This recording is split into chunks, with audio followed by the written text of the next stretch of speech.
Estamos en nuestra serie Sin titubear y estamos estudiando, profundizando el libro de Génesis, específicamente la vida de la poderosa fe de Abraham, ¿verdad?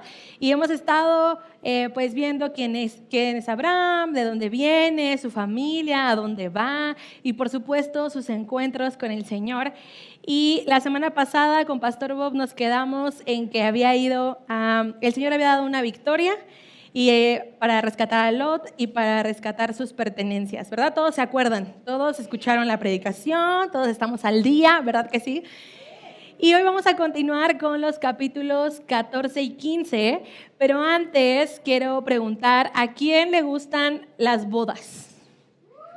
Las bodas, ay, me preocupa que no todos alzaron la mano. Sí, las bodas. No pregunté si te quieres casar, pregunté a quién le gustan las bodas. Ah, se pasan de veras. Vayan con el Señor. Es la voluntad de Dios para ustedes. Gracias, bajen la mano. A mí, gracias amiga. Un día mi amiga Erika me dijo, a Dios le encantan las bodas. Y si a Él le encantan, a mí también. Y mi parte favorita de las bodas son los votos, ¿sí o no?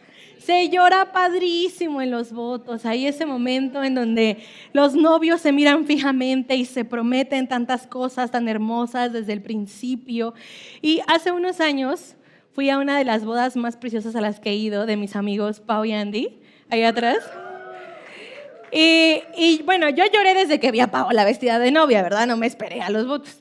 Y cuando ya estaban ahí, ya Pastor Bob les dijo sus votos, yo dije, no, de aquí ya soy. Y entonces empezó, Paola, te prometo darte masaje en los pies todos los días. Y yo, cada quien, ¿verdad? Y luego Paola, Andrés, te prometo rascarte la espalda cada que tú lo necesites. Y yo dije, no, pues está bien, ¿cuántas promesas? ¿Y los han cumplido? ¿Más o menos? ¿Sí? ¿Fue al revés? Bueno, es que yo no los dije, por eso no me acuerdo. El chiste es que ya después empezaron los votos profundos, ¿verdad? La fidelidad, el amor, el respeto, la protección. Y aunque me dio mucha risa en la primera parte de los votos, la verdad es que para cumplir esos primeros votos tuvo que haber detrás todo lo demás, ¿verdad? Y está chistoso porque como todos los que estuvimos ahí lo escuchamos, ahora cada que alguno de los dos no quiere rascar la espalda o sobar los pies, decimos, lo prometiste en el altar. Y ya no le queda de otra, ¿verdad? Ya lo tienen que hacer. Y esos votos marcan el inicio del pacto del matrimonio desde el principio y nos ayudan a todos los que a lo mejor hemos hecho este pacto que podamos alinearnos, redireccionarnos con las promesas que le hicimos a nuestro esposo, nuestra esposa, pero que fue delante del Señor. Ese es el peso del pacto del matrimonio. Y si el matrimonio es un pacto importante, hoy vamos a hablar del pacto más importante, el que Dios hizo con su pueblo y que fue revelado desde el principio. Y así se llama el mensaje de hoy. Si estás tomando nota, se llama Desde el principio. Y ahora sí, vamos a empezar. Y estaba hablando de los votos, porque en ese pacto del matrimonio, las dos partes se comprometen. Las dos partes comparten principios, comparten bendiciones, comparten beneficios, pero también comparten responsabilidades, ¿verdad? ¿Por qué no escuché ninguna amén de todos los casados? Ajá. Y en ese pacto con Dios, hoy vamos a hablar de cómo fue establecido desde el principio. Y vamos, si tienes ahí tu Biblia o tu teléfono, vamos a ir a Génesis 14 y ya vamos a ir a la segunda parte del 17 al 24. Y vamos a leer primero el 17 y 18. Dice, después de que Abraham regresó de su victoria sobre el rey Kedorlaomer y todos sus aliados, el rey de Sodoma salió a encontrarse con él en el valle de Sabe, que es el valle del rey. Y Melquisedec, rey de Salem y sacerdote del Dios Altísimo, le llevó pan y vino a Abraham. Quizá te suene familiar ese nombre de Melquisedec, porque Hebreos 6:20 nos explica la relación directa que tiene con Jesús, con el sacerdocio de Cristo. Dice Hebreos 6:20, Jesús ya entró allí por nosotros, se refiere al lugar santo. Él ha llegado a ser nuestro eterno sumo sacerdote según el orden de Melquisedec. Y después en el siguiente capítulo, en todo el capítulo 7, que no lo vamos a leer ahorita, explica esta historia, hace referencia a esta historia de Génesis y profundiza en toda la explicación de la relación entre el sacerdocio de Cristo y Melquisedec. Y nos enseña que Melquisedec es una prefigura de Cristo. Y en todo el capítulo 7 nos enseña varios puntos y sí me quiero detener a explicarlos para que pues entendamos qué onda con Melquisedec aquí. Y el primero es que ambos son sacerdotes eternos. Dice la Biblia que Melquisedec no hay registro de su familia, no hay registro de su nacimiento ni de su muerte. Eso lo hace parecer eterno. Y sabemos que Jesucristo es nuestro sumo sacerdote eterno, ¿lo creemos? Ambos fueron sacerdotes por designación divina. Melquisedec no venía de la tribu de Leví porque ni siquiera habían nacido. Y Jesús pertenecía a la tribu de Judá. Entonces, ellos fueron establecidos como sacerdotes por designio de Dios, no por la ley de Moisés dada a los hijos de Aarón. Entonces, eso también tienen en común. La tercera es el símbolo del pan y el vino. Melquisedec le trajo a Abraham ese pan y vino que después Jesús lo usaría como símbolo memorial del nuevo pacto, ¿se acuerdan? Y también la autoridad espiritual. Melquisedec, vamos a ver ahorita que Melquisedec bendice a Abraham con una autoridad espiritual, con una bendición temporal. Y sabemos que Jesucristo, nuestro sumo sacerdote, nos dio una bendición espiritual eterna, ¿verdad? En la salvación. Y si bien es una prefigura de Cristo, hoy sabemos que solo Jesús es nuestro sumo sacerdote. ¿Lo creemos?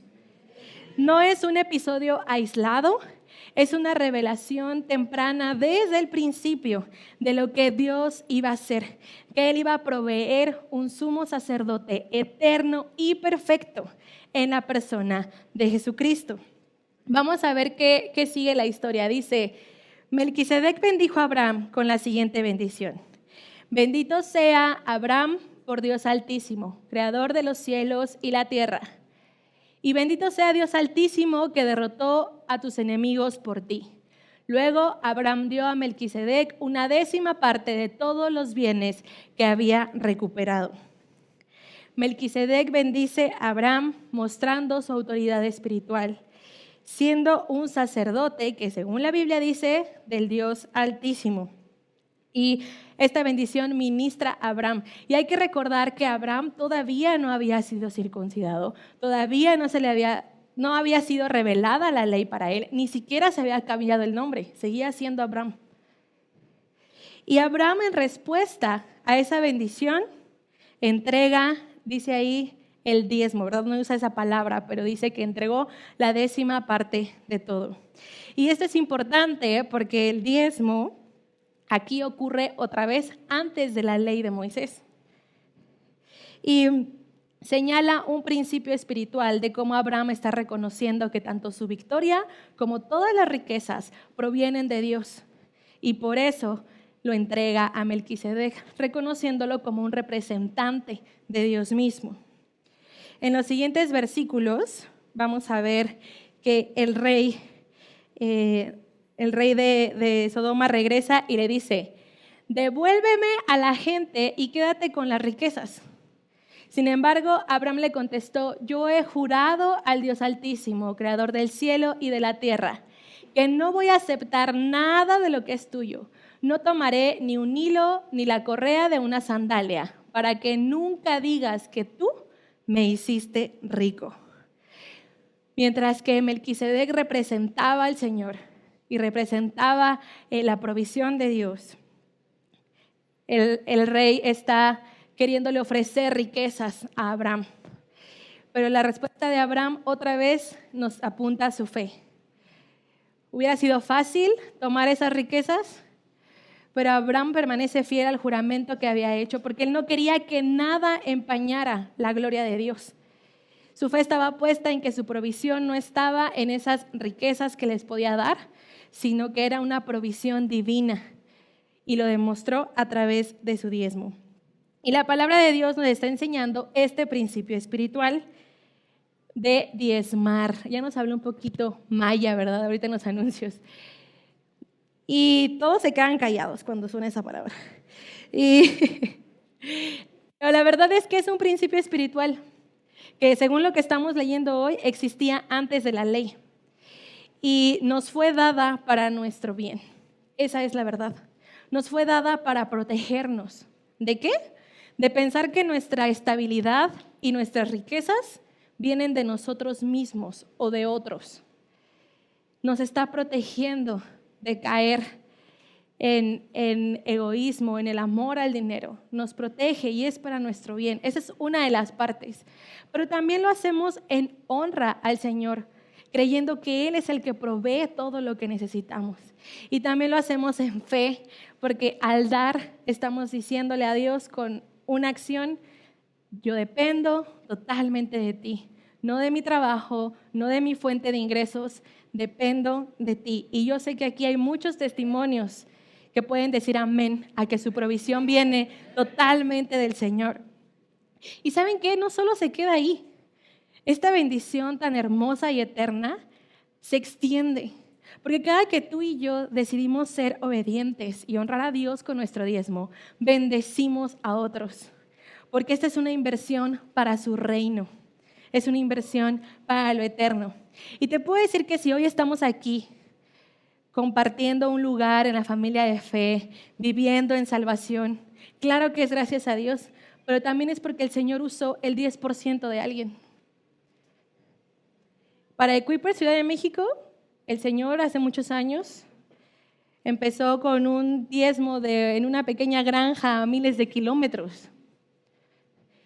Y hoy quiero dar gracias a Dios por la vida de esa familia y de todas las demás familias que han sido obedientes y han honrado a Dios con ese 10%, para que el Señor lo use y hoy estemos aquí en Luz de Luna con tantas sillas llenas para la gloria de Dios.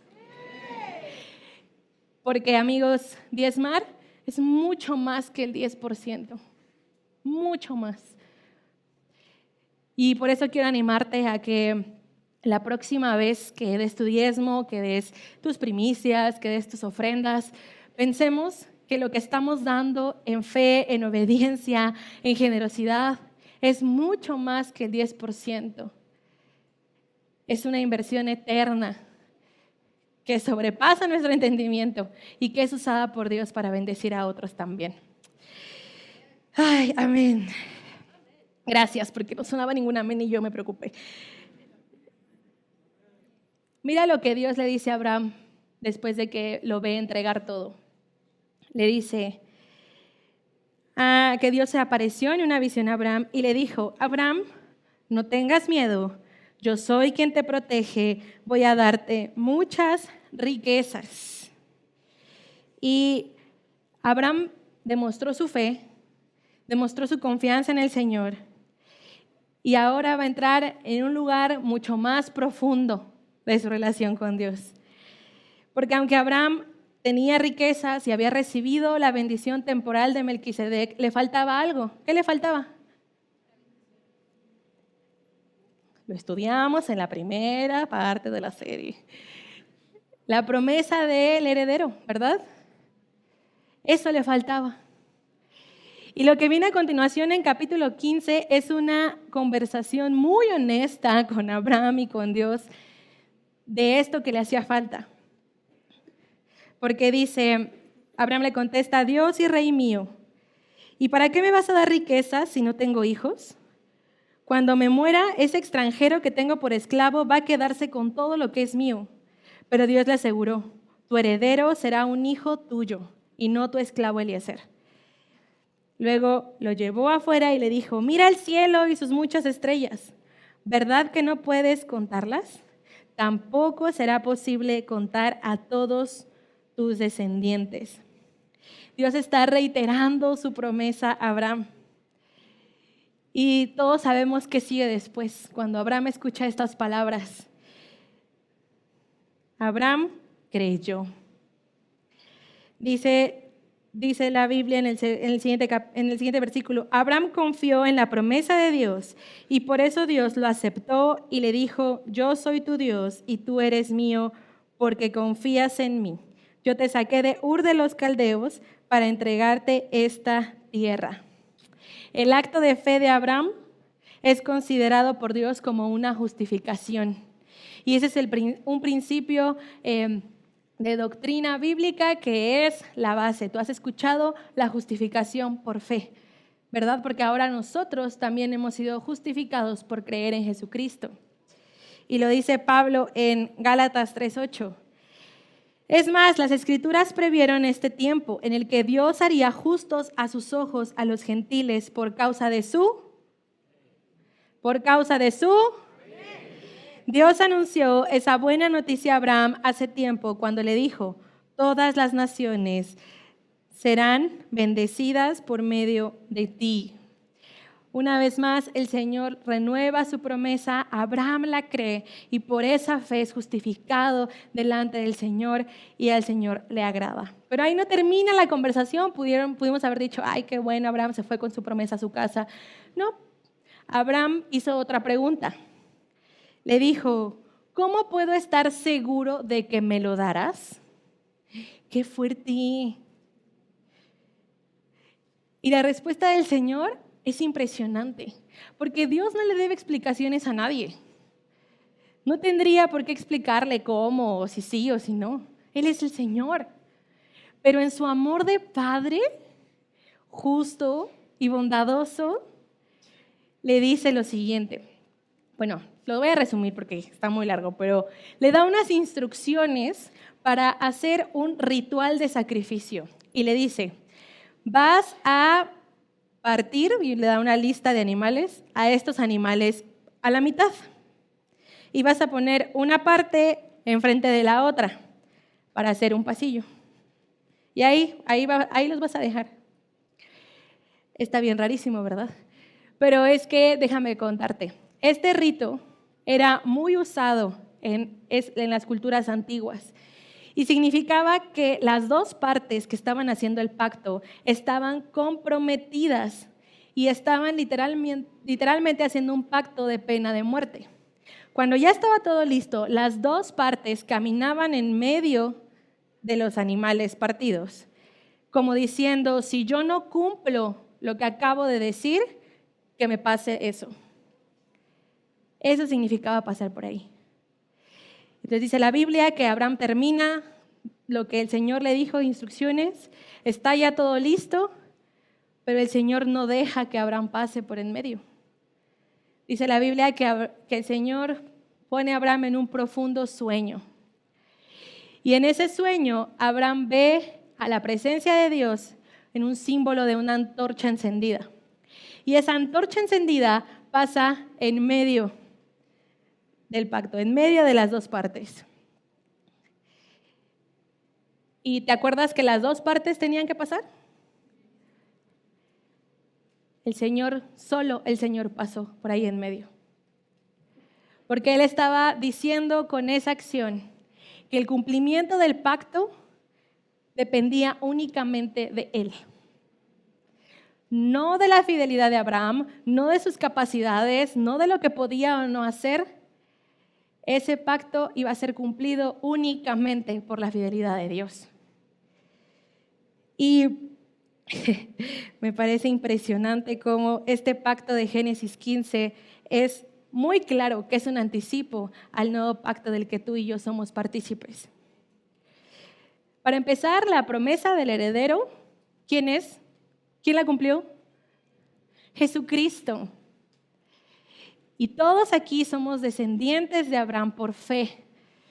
Dice la Biblia que todos somos justificados por fe y que ahora pertenecemos a la familia de Dios. La promesa se cumplió en Cristo Jesús.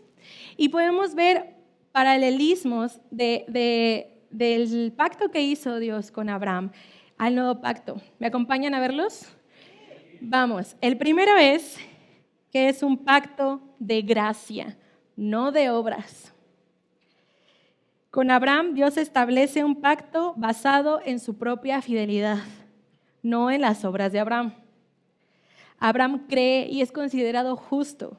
Y de la misma manera, en el nuevo pacto, los creyentes somos justificados por fe en Jesucristo, no por obras. La gracia de Dios es el fundamento del pacto. ¿Quién dice amén a eso? Gracias a Dios, que se trata totalmente de Él. La segunda es que fue sellado con sangre. En el pacto con Abraham, los animales que habían derramado su sangre eran el sello. Y obviamente apunta a la sangre que Cristo derramó en la cruz para que tú y yo fuéramos perdonados, limpiados y purificados. Como un sacrificio definitivo, el único. Y por último, es un cumplimiento unilateral. En el pacto con Abraham, Dios caminó en medio para establecer a Abraham que él se iba a encargar, que dependía totalmente de él. Y de igual manera ahora en el nuevo pacto, Dios se encargó. Dios tomó todo bajo control. Dios proveyó al Cordero para el sacrificio. Jesús vino, cumplió la ley por nosotros, en nuestro lugar, y luego murió en la cruz, pagando el precio por nuestros pecados. Y entonces, si el cumplimiento del pacto depende totalmente de la fidelidad de Dios, ¿significa que yo no tengo que hacer nada? ¿O cuál es mi parte en el pacto? Si es un pacto de gracia, es un pacto unilateral, ¿cuál es mi parte en el pacto? La verdad es que el pacto está sellado por la fidelidad de Dios y honrado por tu fe. Ahí están las dos partes. Abraham no tiene que hacer nada más que creer.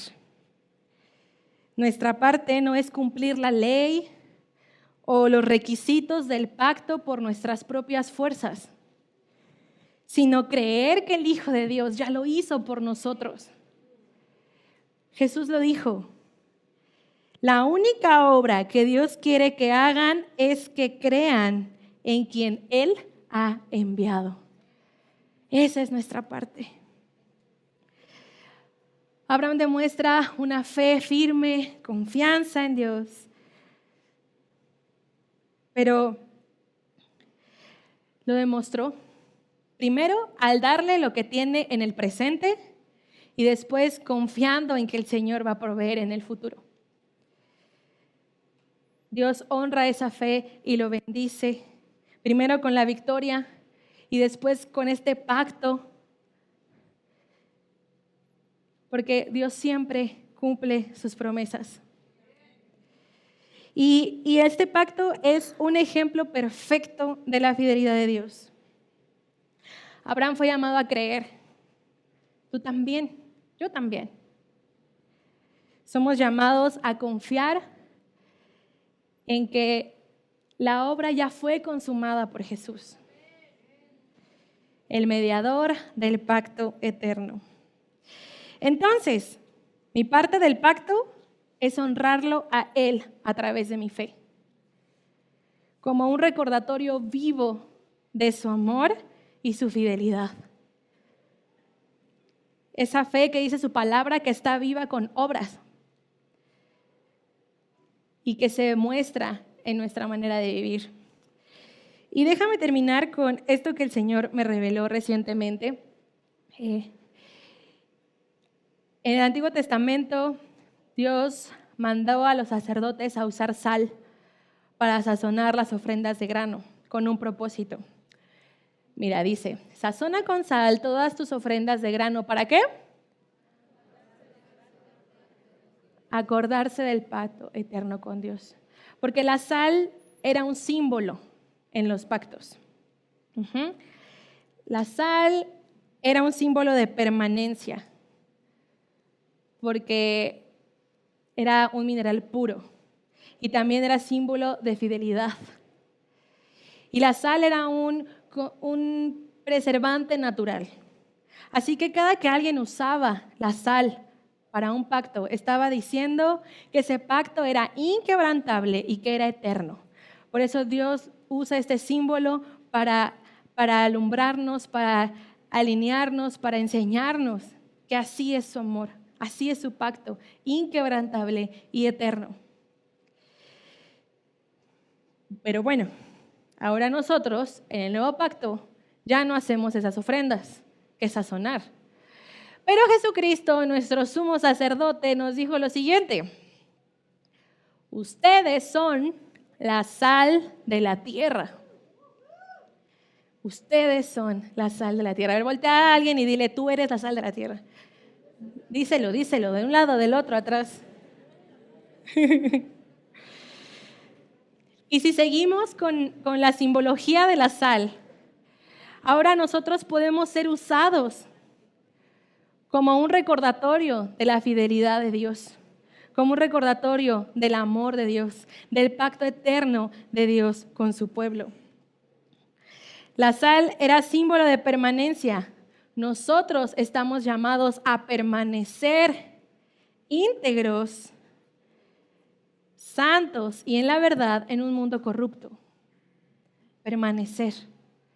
Dice la Biblia que si los hijos de Dios perdemos nuestro sabor, nuestro sazón, o sea, nuestra identidad, también hemos perdido nuestro propósito, nuestra parte del pacto. La sal era usada para preservación. Nosotros estamos llamados a preservar los valores del reino de Dios, con nuestro testimonio, con nuestra manera de vivir,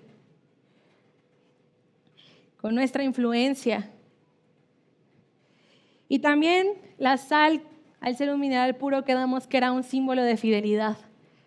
Nosotros estamos llamados a cuidar esa pureza que Cristo nos ha dado para vivir con un testimonio que influya a donde sea que vayamos y sea un reflejo de la fidelidad de Dios a quien sea que nos vea. Nosotros somos la sal de esta tierra que necesita tanto conocer el amor de Jesús, esta tierra que necesita recordar la fidelidad de Dios. Todos a tu alrededor, en tu colonia, en tu trabajo, en tu escuela, necesitan escuchar quién es Jesús. Necesitan escuchar esto. Jesús vive para siempre. Su sacerdocio dura para siempre. Por eso puede salvar una vez y para siempre a los que vienen a Dios por medio de Él, quien vive para siempre, a fin de interceder con Dios a favor de ellos. Él es la clase de sumo sacerdote que necesitamos, porque es santo, no tiene culpa ni mancha de pecado. Él ha sido apartado de los pecadores y se le ha dado el lugar de más alto honor en el cielo. ¿Por qué no le das un aplauso a Cristo Jesús? Nuestro sumo sacerdote, nuestro salvador, nuestro intercesor. El pacto ya se cumplió. Dios ya lo hizo, una vez y para siempre. En ese pacto hemos sido salvados, hemos sido bendecidos, hemos sido sanados, hemos sido adoptados. Y ahora, si quiero vivir mi parte del pacto, quiero honrar a Jesús, mi Salvador, con toda mi vida, activando mi fe, dependiendo de Él, confiando en Él, confiando en que su fidelidad ha sellado el pacto eterno. Y en respuesta a esa fidelidad, yo me entrego a Él. Amigo Moy, ¿me ayudas? Me parece maravillosa la palabra de Dios, que desde el principio apunta a nuestro Salvador Jesucristo, que nos enseña que siempre se ha tratado de su gracia y amor, de su fidelidad. Y hoy hemos recordado juntos esa fidelidad. Hoy hemos recordado que por medio de Jesucristo somos justificados. Podemos venir delante del Padre. podemos ver su fidelidad, podemos ver su amor. Y hoy también hemos recordado que podemos agradecer el cumplimiento del pacto, que no se trata de nosotros, que podemos venir delante del Señor con esa gracia, porque no se trata de mí, ni de mi personalidad, ni de mis errores, ni de lo que puedo hacer, ni de cuántas veces leo la Biblia. Se trata totalmente de su fidelidad. Esa es su gracia admirable, esa que no podemos entender porque es sobrenatural. Y quiero invitarte a que te pongas de pie, porque necesitamos agradecer por su bondad, por su fidelidad, porque Él ya cumplió, porque Él lo que promete lo cumple, porque reconocemos que su fidelidad es eterna. También necesitamos quizá pedir perdón por las veces que hemos puesto nuestra confianza en nosotros y no en su fidelidad, por las veces que nos hemos distraído, por las veces que hemos creído que nosotros tenemos que pasar por en medio de ese pasillo solos. Pero hoy hemos recordado que no. Porque en respuesta a recordar esto, estoy segura que queremos adorarlo en respuesta, que queremos amarlo, que queremos vivir para Él. Para Él, nuestro Salvador, quien nos perdonó, quien nos amó y quien nos llamó. Y así como a Abraham se le apareció en una visión, como una antorcha ardiendo, para recordar su amor y fidelidad. Dios es el mismo Padre amoroso que hoy quiere mostrarte una vez más cuánto te ama. Así que mientras está la música y estamos todos unidos en espíritu, quiero pedirte que tomes un tiempo para conectarte con Dios. Recuerda que hemos sido justificados por creer en Cristo y podemos venir delante de Él en su presencia con todo lo que somos, con todo lo que tenemos, aún con todo lo que cargamos, también con todo lo que nos hace falta, porque en su presencia encontramos descanso como nuestro lugar seguro. Deja que el Señor te recuerde su amor y fidelidad dentro de tu situación. Esa situación que yo no conozco, que tal vez tú no entiendas, pero que Él tiene bajo control.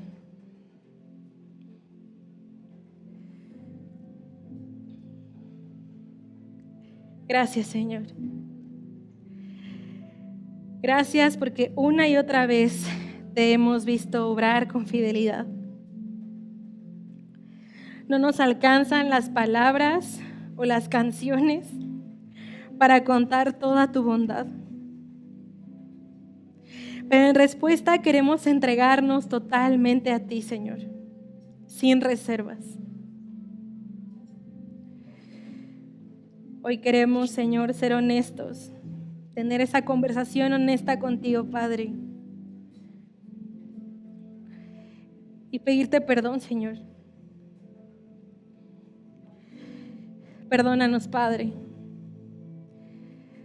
Perdónanos por las veces que se ha tratado de mí. Perdóname por las veces que olvido la promesa que me has dado. Perdóname. Perdóname porque tal vez no he hecho la parte que me toca. Perdóname, Padre. Y vengo con mi corazón lleno de fe pidiéndote perdón porque creo en tu gracia y en tu misericordia. Y con ese corazón lleno de fe, Señor, hoy quiero renovar, Señor, mi compromiso, Padre, en nuestra relación. En este pacto de gracia, que aunque no dependa de mí, en agradecimiento y en honor, te entrego mi vida, Señor. Creyendo que tú eres mi Salvador, tú eres mi Señor, tú eres mi Rey. No hay nadie como tú, Señor. No hay nadie como tú.